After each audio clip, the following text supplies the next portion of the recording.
We're going to talk about Maslow's hierarchy and how you can use it to review the year that's just passed and plan the one that's coming up. Hi, my name is Mario. I'm an intellectual property practitioner with a background in psychology living in London, and I use business psychology and research in psychology generally to help us live more productive lives. If that sounds interesting to you, please support the channel in the usual way. We're going to talk about Maslow's hierarchy of needs, which is a theory of motivation that was made in the 1940s by Abraham Maslow and reformed in 1970 to include an extra element. So effectively, it is 6 layers of a pyramid. That's the way it's visualized. Each layer represents a different type of need, and the most basic ones in the pyramid are more essential and need to be met in order for the other ones to begin to be met. So let's look at each of these components. The bottom one is physical needs. Is your body okay? Do you have enough food? Are you nourished? Have you had enough sleep? Are you physically able to move around and be in the world in a good way? Then you have safety. Do you feel safe? Are you physically safe from other people, from other things, from dangerous things? Are you financially safe? Are you psychologically safe? Are you emotionally safe? That feeling of safety is the second layer of the pyramid. Then you have social needs. This includes a relationship with others. Of course, we are very social animals, so we need love, we need connection, we need other people to make us feel like we are being heard and that we are part of something. So this includes everything from family to friends to partners to tribes and groups that you're a part of. Then you have self-esteem. How do you view yourself? Are you happy with who you are? Do you speak to yourself in a good way?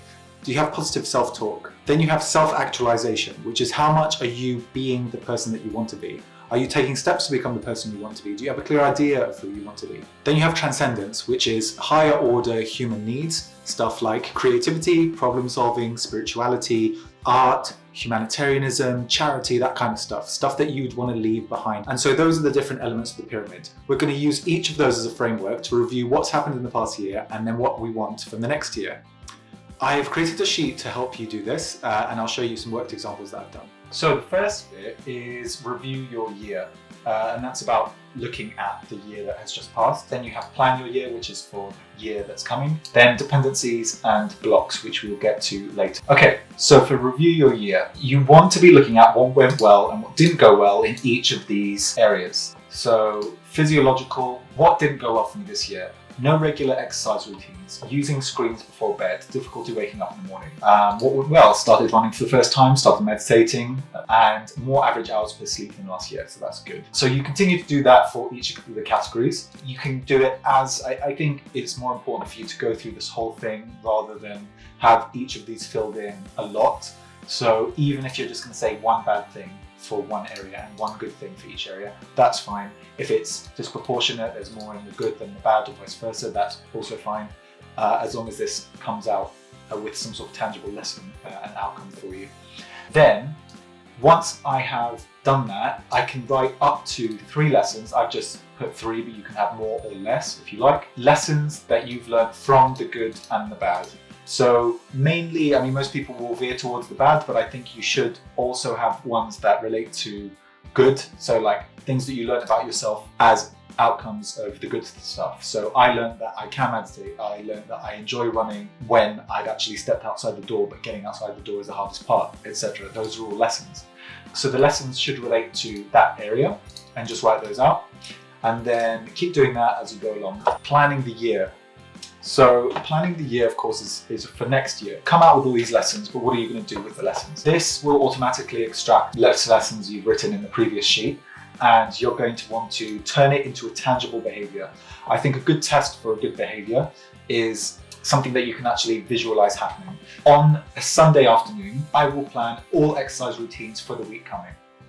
I should make it even more specific in my Google calendar. And then of course I have to work that into my workflow that I have this session of writing on Sunday about my workout specifically and putting that into the calendar. And as you can see, you just continue to do that. But basically what you want to make up is a set of behaviors that support the lesson that you've come out with. And then dependencies. So a block is something that's stopping you from doing the thing. And a dependency is something you need in order to do the thing. And it might also come from a different area of the pyramid. You need a workout routine, and that's going to be an area that you want to work on going forward. But what is the dependency or block for that?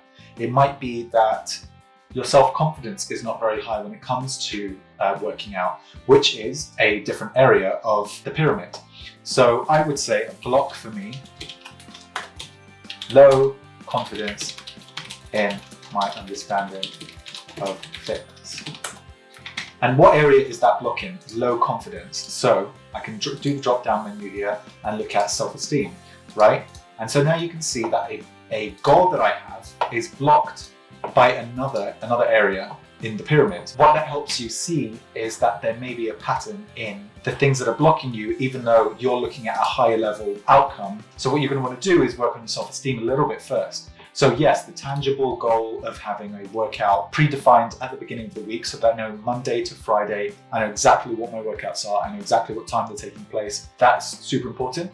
But you have to consider things like, I actually am afraid of working out. So I know that I may benefit from a little bit more understanding of what setting up a routine looks like for fitness. Let's have another look. So that's a block. I put block and then what it is and then the area of dependency. And so the explanation I just gave as to why those two are related, low confidence, fitness, you can write down the relationship area if you like. So we're going to move on to the next one. Reasonable and regular savings. So I'll say for this one, dependency is by working on the identity that I am someone who wants to be financially comfortable in the future. So by making that very clear, I want to be a financially free person.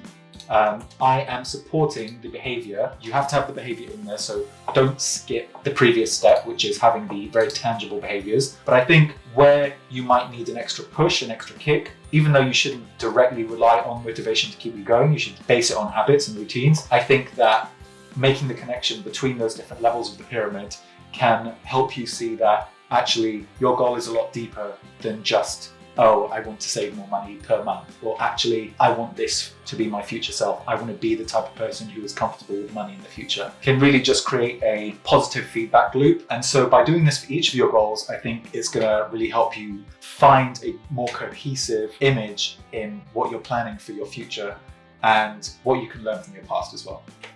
I hope that was useful. Let me know if you're doing an annual review this year. If you have any design skills or you can turn this into a Notion page or something like that, please feel free to use the spreadsheet and turn it into something more useful and share it, and I will share it too.